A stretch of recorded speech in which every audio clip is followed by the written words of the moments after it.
आगे से परीक्षित जी महाराज कहते हैं, प्रभु हमने कई बार आपके मुख से सुना है भगवान का नाम दीनबंधु है, तो कृपा करके आप ये बताइए कि भगवान ने कभी दीन को, किसी गरीब को अपना बंधु, अपना मित्र बनाया है? कृपा करके आप मुझे ये बताएं। तो इसके लिए पावन श्री सुदामा जी का चरित्र सुनाते हैं और कहते हैं, हाँ परीक्षित जी, भगवान ने एक बार ऐसे विपन्न व्यक्ति को अपना मित्र बनाया और इसी के चलते पावन सुदामा चरित्र सुनाते हैं। हम सब भी श्रवण करें। कृष्णास्यासीत सखा कश्चित् ब्राह्मणो ब्रह्मवित्तमः विरक्तेन्द्रियार्थेषु प्रशांतात्मा जितेन्द्रियः। कहते हैं कि एक ब्राह्मण थे जिनका नाम था सुदामा, और सुदामा जी बड़े संतोषी ब्राह्मण थे। कृष्णास्यासीत सखा कश्चित्, भगवान के सखा थे, और संदीपनी मुनि के आश्रम में भगवान और सुदामा जी पढ़ते थे। वही सुदामा जी हैं, वो केवल ब्राह्मण ही नहीं है, ब्रह्मवित्तमा, ब्राह्मण के साथ साथ ब्रह्म को जानने वाले हैं। विरक्त हैं, विरक्त इंद्रियार्थेषु प्रशांतात्मा जितेन्द्रियः। तो गृहस्थ है, पत्नी भी है, पुत्र भी है, लेकिन महाराज परम विरक्त है। और विरक्त के साथ साथ इंद्रियार्थेषु, इंद्रियों पर उनकी विजय है, और प्रशांत आत्मा जितेंद्रिया है, वो प्रशांत आत्मा है। ऐसे विरक्त कोट के सुदामा जी को ही संतों ने ब्राह्मण कहा, और ऐसा कोई भी ब्राह्मण होता है जो कि सुदामा की जैसा हो। सुदामा की जैसा कोई ब्राह्मण हो नहीं सकता है। महाराज जो मिल जावे उसी में परम संतोष है उनको। आज सुदामा जी भगवान की पूजा में बैठे हैं, भगवान की पूजा कर रहे हैं, और महाराज सुदामा जी इतने गरीब हैं कि उनके घर में अन्न का एक दाना भी नहीं है। बच्चे भूखे हैं 2-3 दिन से, कुछ खाने को नहीं। अब बच्चे भोजन मांगे तो माँ पानी पिलाकर सुला दे दे। बोले बेटा आज हमारे यहाँ एकादशी है, आज आप पानी पीकर काम चला लो। और लोरी गा के अपने बच्चों को सुला देती, लेकिन कभी भी किसी के यहाँ मांगने नहीं जाती। बंधुओं, आज जब बच्चों की भूख बर्दाश्त नहीं हुई, सुशीला जी को, पत्नी का नाम था सुशीला, सुदामा जी को, आज जब सुशीला जी को देखा कि बच्चों की भूख बर्दाश्त नहीं हुई तो बड़ा कष्ट हुआ। और बंधु, माँ बाप भूखे रह जाएं एक दिन 2 दिन 3 दिन, लेकिन उनके सामने यदि उनके बेटे बेटी भूखे रह गए तो महाराज ये कष्ट उन्हें सहा नहीं जाता। वो सब कुछ देख सकते हैं, लेकिन अपने बच्चों को कभी भूखा नहीं देख सकते। आज रहा नहीं गया सुशीला जी से, तो गई है सुदामा जी के पास। सुदामा जी बैठकर भगवान का पूजन कर रहे हैं। दरवाजे से झांक कर देखती हैं, सोचती हैं क्या परेशान करूं, भगवान का ध्यान कर रहे हैं। लौटती हैं, फिर सोचती हैं आखिर मैं करूं क्या, बच्चों की भूख भी तो मुझसे नहीं देखी जाती। और आज सुदामा जी के सामने खड़ी हुई हैं, और सुदामा जी के सामने रो करके कहती हैं, घर में अन्न का एक दाना नहीं है स्वामी, बच्चे कई दिनों से भूखे हैं, मर जाएंगे, कुछ अहित हो जाएगा तो हम कहीं के नहीं रह जाएंगे, कुछ करो। बोले देवी क्या करूं? तब उन्होंने कहा कि मैंने सुना है कि आपके मित्र द्वारिकाधीश हैं। बोले अच्छा? बोले हाँ हाँ हाँ, मेरा मित्र द्वारिकाधीश है। आज तुमने बड़ी अच्छी बात की, वो मेरा मित्र ही नहीं, मेरा तो लंगोटिया यार है। हम लोग गुरु जी के आश्रम में साथ ही पढ़ते थे। क्या बात तूने याद दिलाई है आज सुशीला? और बंधु, आज सुदामा जी कहते हैं कि मेरा परम सखा है द्वारिकाधीश, वो द्वारिका का राजा है। बसंतर इतना है, वो द्वारिका का राजा है और मैं अपनी कुटिया का राजा हूँ। बसंतर इतना है। बोले स्वामी, वो आपके मित्र हैं तो आप उनसे मिलने क्यों नहीं जाते? यदि आप उनसे मिलने जाएंगे तो मुझे विश्वास है आपकी इस दशा को देख करके द्वारिकाधीश जरूर से जरूर आप पर कृपा करेंगे। तब तो सुदामा जी कहते हैं कि देखो देवी, आप उनके दर्शन के लिए कहो तब तो ठीक है, मैं जा सकता हूँ, लेकिन यदि आप उनसे कुछ मांगने के लिए कहते हो तो मैं बिल्कुल नहीं जा सकता हूँ। सोचा कि सुदामा जी परम संतोषी हैं, ये जाएंगे नहीं, तो आज कहा नहीं ठीक है, आप उनका दर्शन तो कराओ। बोले हाँ, लेकिन बोले देवी, मित्र के घर पहली बार जा रहा हूँ इतने वर्षों के बाद, और खाली हाथ तो जाना नहीं चाहिए, और घर में कुछ है नहीं, मैं आखिर लेकर क्या जाऊँ अपने मित्र के यहाँ। मुझे अगर मुझसे पूछेंगे भाभी जी ने क्या भेजा है तो मैं क्या कहूँगा? तो बोली तुम चिंता मत करो। और महाराज आज सुशीला जी जाती हैं, 5 घरों से चावल मांगकर मुट्ठी भर लाती हैं, और वो भी चावल कैसे? अलग अलग प्रकार के। एक घर से मांग लाती, बोले एक घर से मांग लाती तो अगर भगवान देखते कि साबुत चावल है तो जान जाते इसके घर में सब कुछ है इसके। लेकिन वो ये बताना चाहते हैं, जब द्वारिकाधीश 5 घरों का चावल देखेंगे, कोई टूटा है, इसमें किनकी है, कोई साबुत है, कोई पीला है, कोई गंदा है, तो जान जाएंगे कि इसके घर में खाने के लिए अन्न का दाना नहीं है, दूसरे के यहाँ मांग कर खाता है। इसलिए उन्होंने अलग अलग घरों से भिक्षा मांगी है, और ऐसे वस्त्र में लपेटा है जो कि 3-4 जगह से फटा सी दिया है इसको सुई से, उसी में लपेट कर आज दे दिया है महाराज। और आज लेकर चले हैं उस बनी हुई पोटली को सुदामा जी, और रास्ते में काफी दूर जाते हैं तो नदी पड़ती है, और अपनी पत्नी से बोल दिया था कि जब तक मैं ना आऊं तब तक भगवान का भजन करना।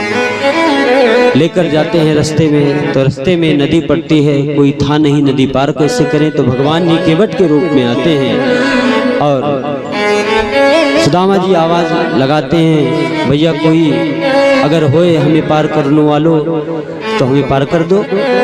तो केवट आता है, कहा था हाँ पंडित जी हूँ मैं। अब आता है, नाव में बिठाता है और कहता है कुछ है दाम वाम?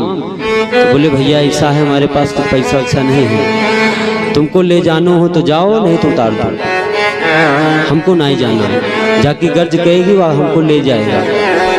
अब तो भैया बोले नहीं ब्राह्मण देवता, आप जैसे ब्राह्मणों का को मैं फ्री में पार कर देता हूँ, आप चिंता मत करो। अब तो काफी बातें होती हैं और पूछते हैं शादी हुई कि नहीं हुई। भगवान श्री सुदामा जी महाराज कहते हैं हाँ बड़ी सुंदर हमारी पत्नी है। बोले कहाँ जा रहे हो? बोले द्वारिकाधीश से मिलने जा रहा हूँ, कन्हैया से मिलने। बोले क्यों? बोले वो मेरा बचपन का सखा है, मेरा मित्र है, मैं उससे मिलने जा रहा हूँ। अब वो हंसने लगे, भगवान ही केवट के रूप में है। बोले तन पर न लगता चल दे कलकत्ता, एक तो फटी हुई धोती पहने हो और लगता है कुछ खाने पीने को मिलता नहीं, शरीर में पूरी हड्डियां दिख रही हैं। तो कहते हैं द्वारिकाधीश मेरे मित्र हैं। बोले द्वारिकाधीश तुम्हारे मित्र होंगे? बोले भैया तुमको ना पता, हमारो कन्हैया हमारो द्वारिकाधीश ये धन संपदा ना देखे, हमारो कन्हैया तो मन को भाव जाने हैं, मन को भाव से ही वो सबको माने हैं, सबको प्रेम देवे हैं। तो बोले ठीक है बाबा कोई बात नहीं, पार करते हैं। बड़ी दूर नगरी है बंधुओं, आज भटकते जाते हैं, थक जाते हैं एक वृक्ष के पास।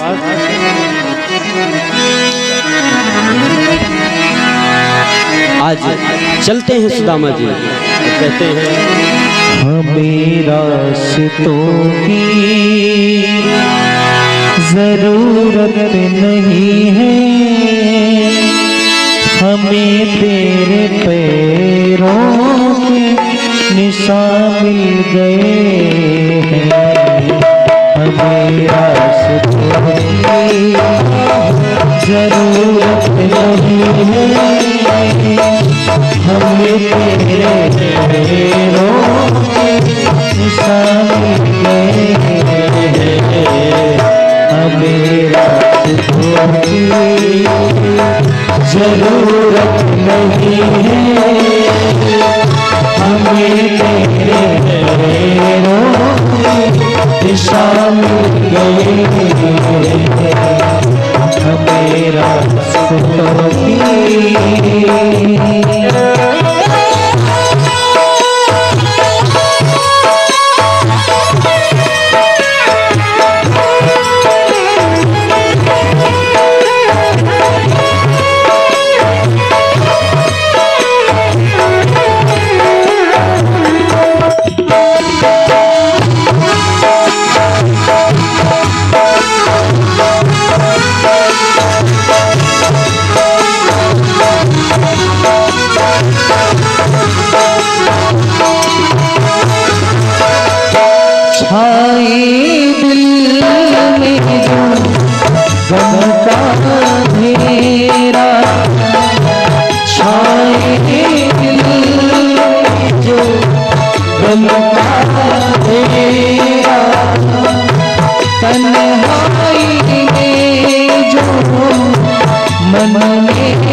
पूजा जन जन की सेवा यही मेरी पूजा तुम ही हो कोई न दूंगा तुम ही हो कोई न दूंगा तुमसे ही हो पल पल में पूछे हमारा जरूरत नहीं हमें जरूरत नहीं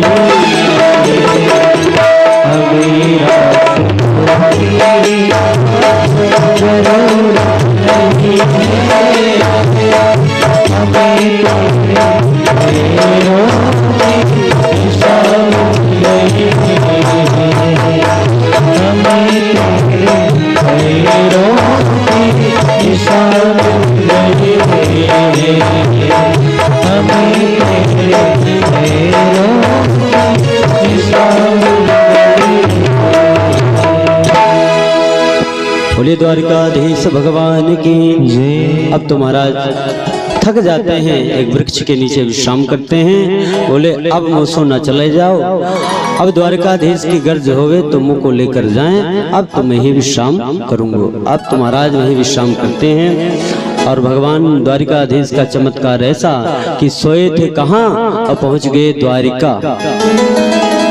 द्वारिका में जब पहुंचे सुबह हुई तो उठे, चिड़ियों की चहचहाहट सुनी है और आज जब उठ करके देखते हैं तो सब तरफ जय श्री कृष्ण जय द्वारिकाधीश हो रहा है। पूछते हैं भैया जय श्री कृष्ण, बोले जय श्री कृष्ण महात्मन। बोले भैया ये बताओ मुझे द्वारिकाधीश के पास जाना था, द्वारिकाधीश का महल कहाँ है, द्वारिकापुरी कहाँ है? तो बोले भैया द्वारिकापुरी यही है, द्वारिकाधीश का महल तो अभी आगे है, आगे जाकर पूछ लेना। बोले ठीक है भैया। सोचते हैं कि बाद द्वारिकाधीश तेरी लीला न्यारी, सोया था कहाँ पहुँच गया कहाँ, और भगवान का नाम लेते लेते चलते हैं। पूछते पूछते आज सुदामा जी पहुँचते हैं द्वार पे, तो द्वार पे पहरेदार हैं। पहरेदारों ने कहा कि देखिए भैया अभी द्वारिकाधीश भोजन करके बस आराम कर रहे हैं, आप जैसे ब्राह्मणों के लिए कभी भी उनका द्वार बंद नहीं है, कभी भी भगवान का द्वार नहीं बंद था। कोई आवे चाहे ना आवे, लेकिन ब्राह्मण संत ये जरूर आते थे किसी भी अवस्था में, कभी भी किसी भी समय। लेकिन आज द्वारपालों ने कहा प्रभु आप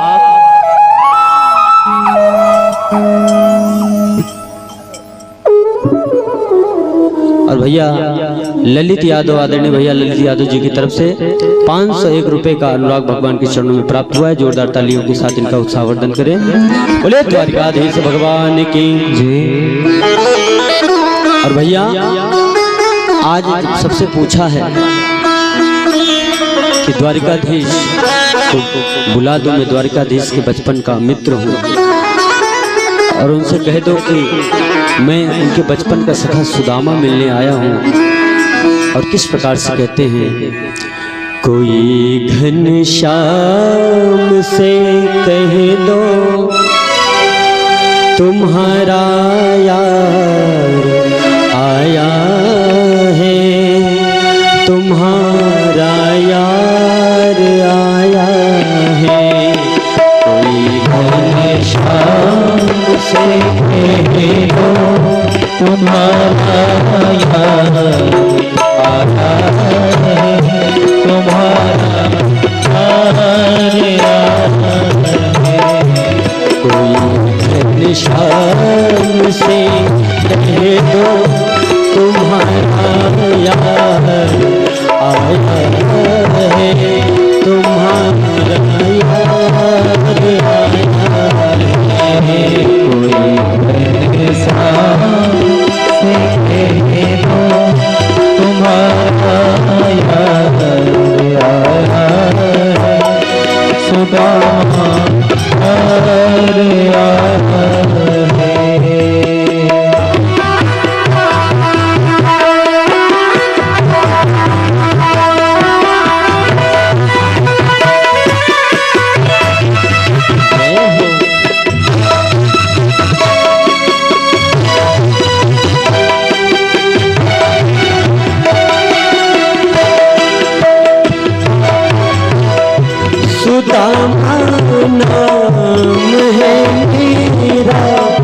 सखा घनश्याम है मेरा, सुदामा नाम है मेरा, सखा घनश्याम है मेरा।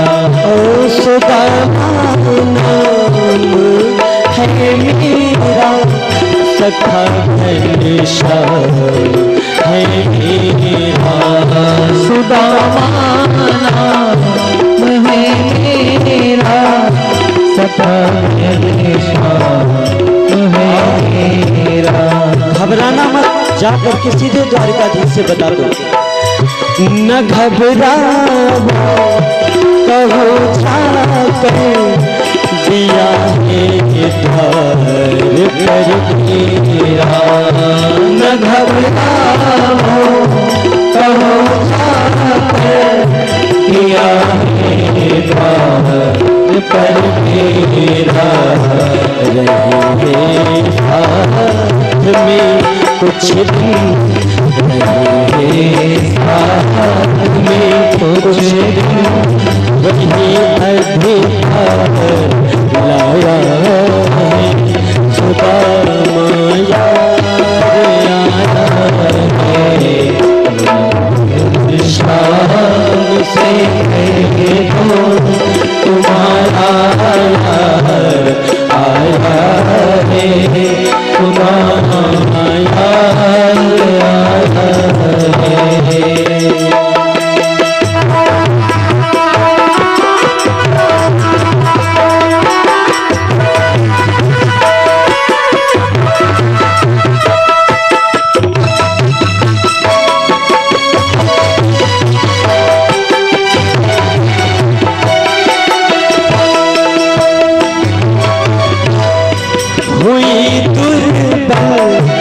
मेरी हालत पड़े पाँव में छाले हुई मेरी हालत पड़े तुम्हें हुई कन्हैया श्यामा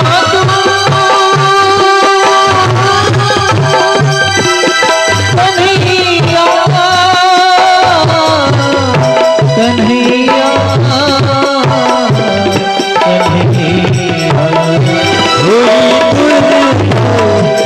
मेरी हालत पड़े पाँव में छाले हुई मेरी हालत पड़े पाँव में निहारों को आया है, अरे ओ द्वारिका वाले। निहारों को आया है, अरे ओ द्वारिका सहारा नाथ का भैया, सहारा नाथ का भैया, छोड़ संसार आया है, सुदामा याद आया है। शाम से तुम्हारा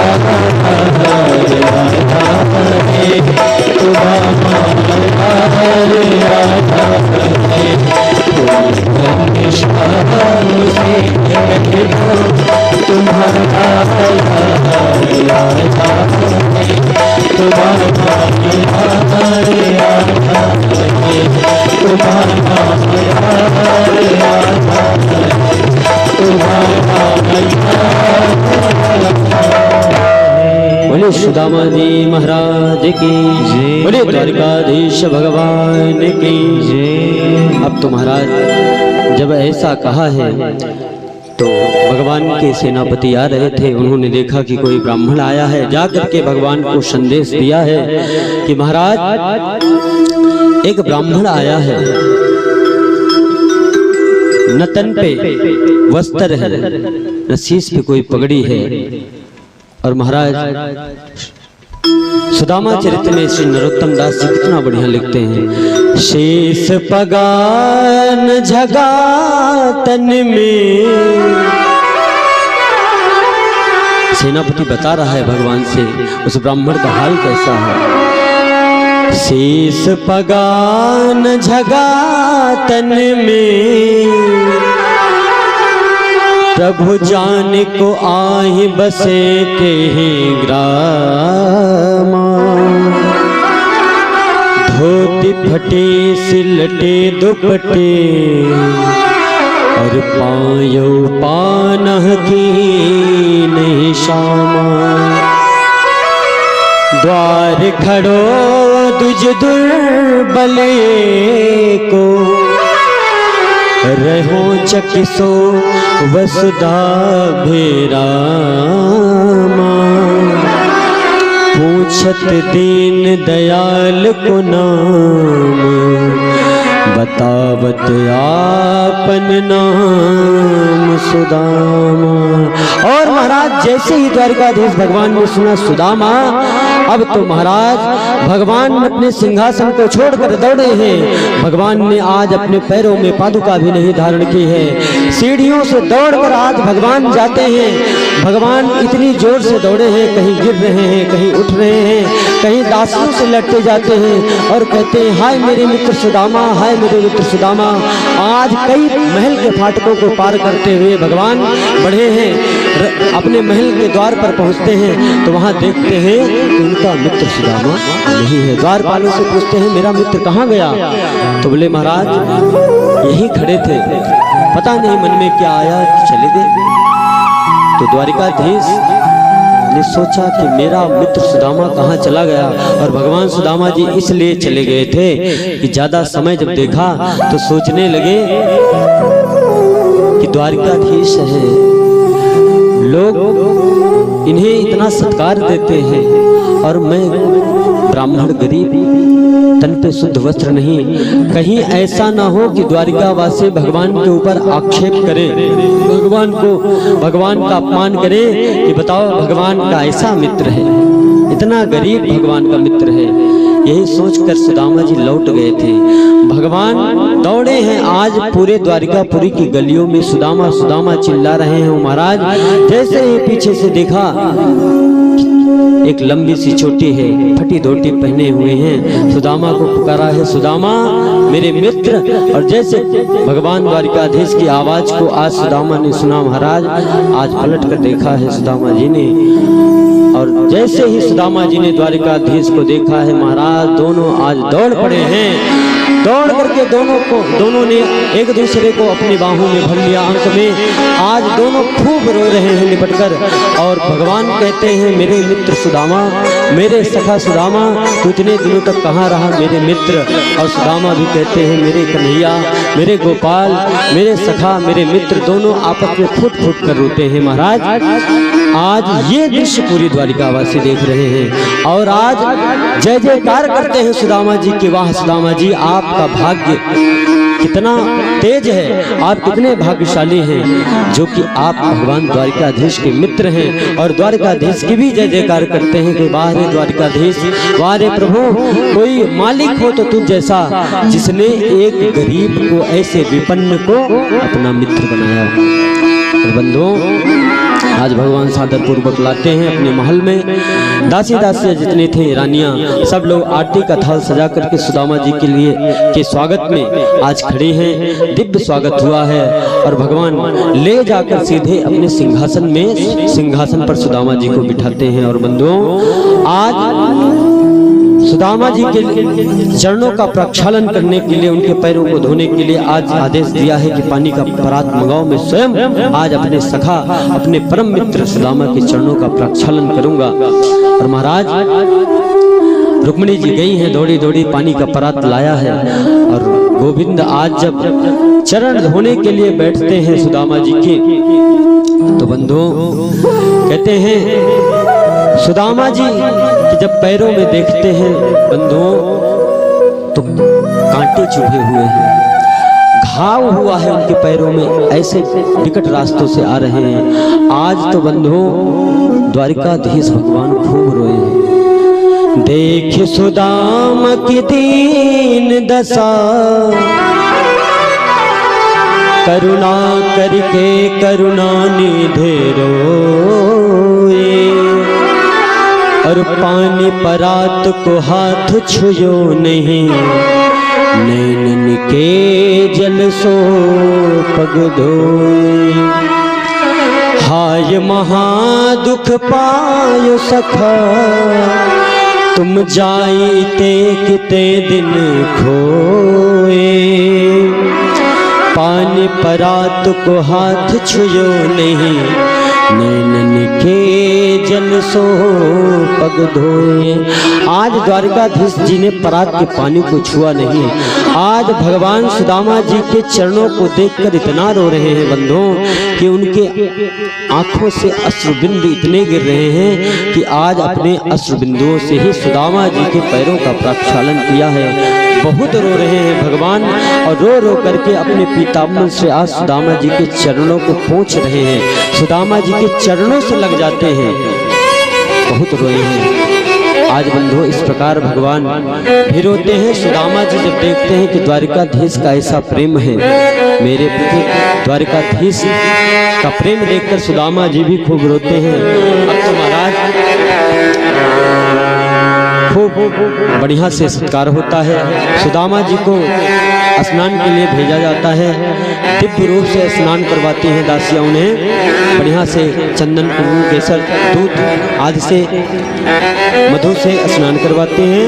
थोड़ा उनका परिश्रम दूर होता है, थक गए थे। अब उनका चेहरा स्वस्थ महसूस होता है, शरीर स्वस्थ महसूस होती है। अब तो महाराज विश्राम करने लगे। अब तो द्वारिकाधीश से चर्चा चलने लगी बचपन की मित्रता की, कि तुझको याद है तो कितना तेज था, अल्प समय में ही सारी विद्याओं को तूने सीख लिया था कन्हैया। बोले नहीं नहीं, तुम भी कम नहीं थे, तुम तो बहुत चालू थे। जो गुरु माता जी ने चना भेजा था, मैं लकड़ी तोड़ने चढ़ा था, तो मैं पूछ रहा भैया क्या खा रहे हो, तुम बोले अरे ठंडी के मारे मेरा दांत कट कट कर रहा है। हाँ तुम खा गए थे। और बंधुओं उसी का परिणाम था कि सुदामा जी जो दरिद्र हो गए थे, गरीब हो गए थे। दरिद्र नहीं कहा जा सकता, सुदामा जी दरिद्र नहीं, दरिद्र वो है जिसके पास सब कुछ भी है, सब कुछ है लेकिन निकले ना, वही है दरिद्र। जैसे एक बार एक पश्चिम के राजा ने पूर्व के राजा पर आक्रमण किया। सेना जा रही थी, वहीं से एक महात्मा जा रहे थे। एक कौड़ी पाई, उसमें कौड़ी चलती थी, पाई उसको ले लिया। अब एक व्यक्ति को देने लगे, भैया ये लो पड़ी थी। बोले बाबा इसका क्या मतलब, कौड़ी कोई लेगा? बोले क्यों नहीं लेगा? बोले इसको कोई दरिद्र होगा वही लेगा। बोले अच्छा, तो लेकर चले आए, अपने कमंडल में रख दिया। जब पूर्व के राजा ने पश्चिम के राजा पर आक्रमण किया तो देखे सारे सिपाही सैनिक सब युद्ध के लिए जा रहे हैं, खदेड़ रहे हैं, भगा रहे हैं। तो आज वो राजा भी, पूर्व वाला राजा आया महात्मा के सामने, तो रुक गया उनके घोड़े के सामने। कहाँ जा रहे हो? बोले कि मेरी सेना जा रही है पश्चिम के राजा पर आक्रमण करने, और मेरा रास्ता छोड़ो। महात्मा बोले क्यों, उस पर आक्रमण क्यों कर रहे हो? बोले अपना राज्य बढ़ाने के लिए, उसके पास जो धन है उसका हरण करूंगा, अपना राज्य बढ़ाऊंगा। तब तो महात्मा ने सोचा कि इससे बड़ा दरिद्र कोई और नहीं हो सकता। बताओ, इसके पास इतनी संपदा भरी पड़ी है और अपना राज्य बढ़ाने के लिए दूसरे के राज्य पर आक्रमण कर रहा है। तो महाराज, उस महात्मा ने कहा महाराज तनिक हाथ बढ़ाओ तो कहा ठीक है, बढ़ाया तो वही कौड़ी दे दी। बोली लो, आज तक तुमसे बड़ा दरिद्र मैंने देखा ही नहीं है। बताओ तुम्हारी इतनी धन संपदा है और तुम उसके ऊपर आक्रमण कर रहे हो। ये तृष्णा, ये लोभ, ये कभी मिटने वाला नहीं है। और जब ऐसा कहा तो उस राजा को ज्ञान हुआ कि नहीं, ये सब माया है, झूठ है, बेकार है।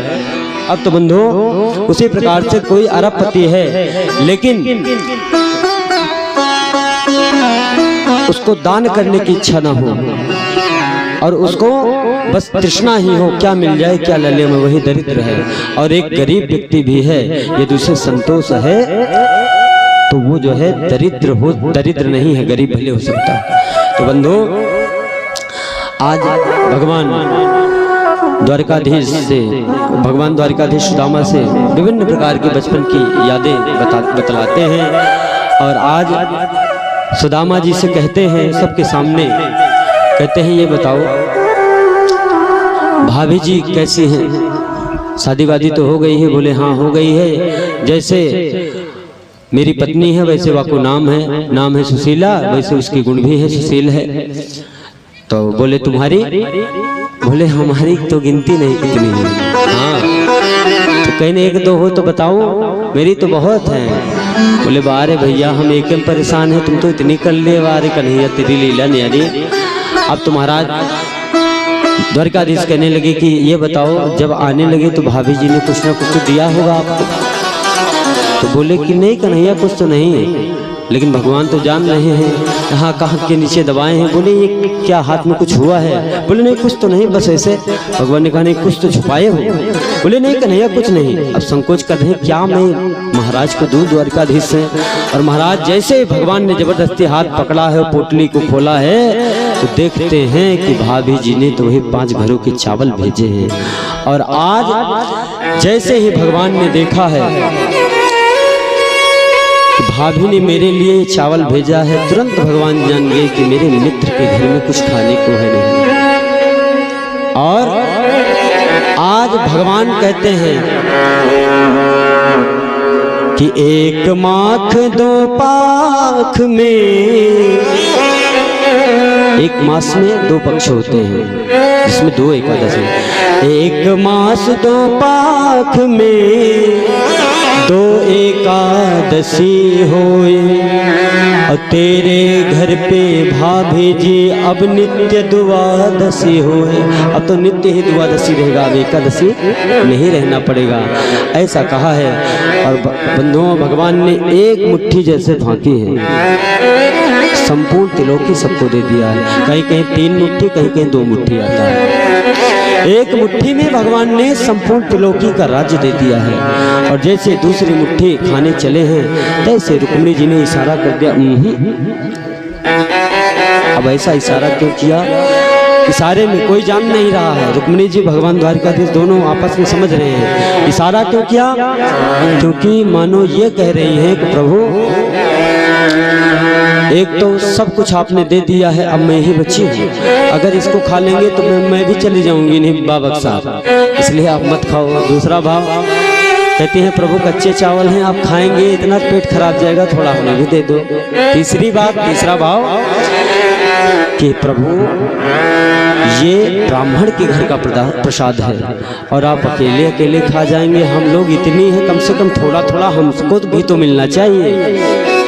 और लेकिन भगवान जब भाव को समझे इनके कि ये कह रही हैं कि मैं कहाँ रहूंगी, तो भगवान ने कहा सुनो रुक्मिणी,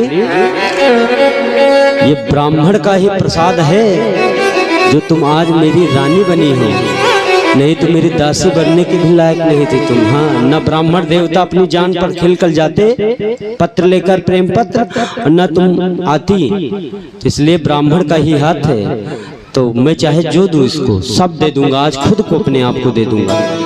लेकिन रुक्मिणी जी के भाव को समझा है भगवान ने, वो चावल नहीं खाए और रुक्मिणी जी ने जबरदस्ती हाथ को पकड़ा है, सारा चावल ले लिया है और जितनी भी रानियां हैं सबको थोड़ा थोड़ा आधा आधा चावल सबको दिया है, सबने प्रसादी पाई है। अब तो सुदामा जी रहते हैं, सुबह होती है और सुबह आज सुदामा जी जाने का भाव बनाते हैं, कहते भैया अब मुझे जानो है अपने घर, अब आज्ञा दे दे। तो कहते हैं ठीक है चलो। अब भगवान द्वारकाधीश भी कहने चलो। अब विदा किया है सुंदर रूप से। अब सोच रहे सुदामा जी कि कुछ दिया भी नहीं, और सुशीला जी कहेंगे कुछ लाए भी नहीं। फिर सोचते हैं मन में भले ही नहीं दिया, भगवान ने भले नहीं दिया, नहीं तो अगर वो दे देते तो उसी में शायद मैं फंस जाता, फिर लोभ बढ़ जाता मेरा। भगवान ने मेरे ऊपर कृपा की है कि मुझे नहीं दिया, इस संसार की माया में मुझे धन देते उसमें लोभ हो जाता, क्या मतलब। उनकी कृपा है, वो जानते हैं मैं उनका भक्त हूँ, इसलिए उन्होंने मेरे हित के लिए मुझे दिया नहीं। ऐसे परम संतोषी हैं सुदामा जी। उधर भगवान ने जब चावल खाए हैं, सारा त्रिलोकी का संपूर्ण राज दे दिया है और तुरंत विश्वकर्मा जी को बुलाया है और कहा है जा करके जैसे मेरी द्वारिकापुरी है ऐसे सुदामा जी के महल का निर्माण करो। महाराज जाते हैं।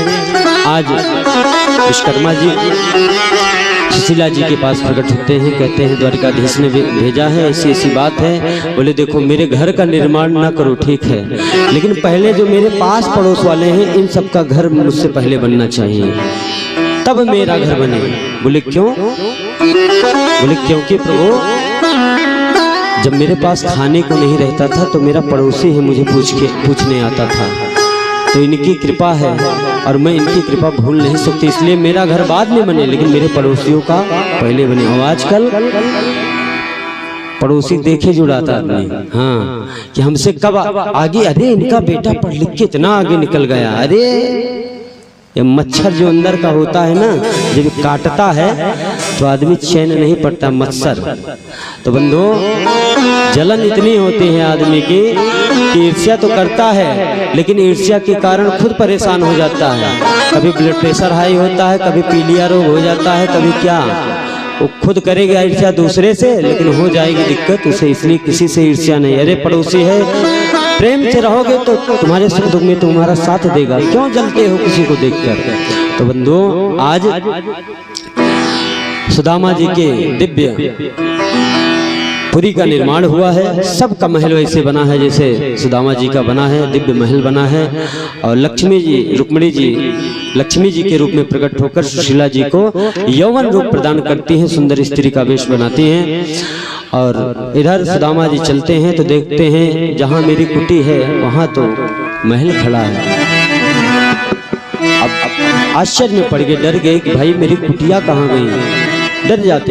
सुदामा मंदिर देखी डरे, सुदामा मंदिर देखी डरे, सुदामा मंदिर देखी डरे, सुदामा मंदिर देखी डरे। हाथ थी मेरी टूटी झोपड़िया, याद थी टूटी झोपड़िया,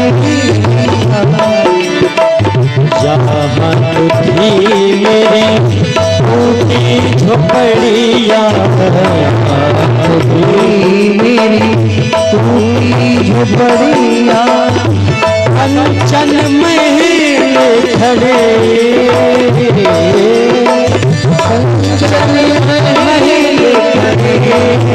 हरे सुदामा मंदिर देखी डरे, सुदामा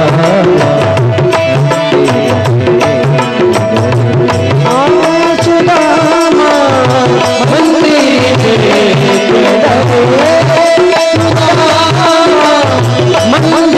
देखी डरे, मंदिर देखी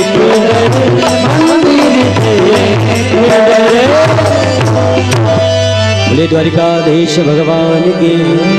अब तो सुदामा जी को आश्चर्य हो जाता है, देखते हैं कौन यहाँ, मेरी झोपड़ी थी कहाँ गई, किसी से पूछते हैं भैया ये मैं कहाँ हूँ, बोले सुदामापुरी है।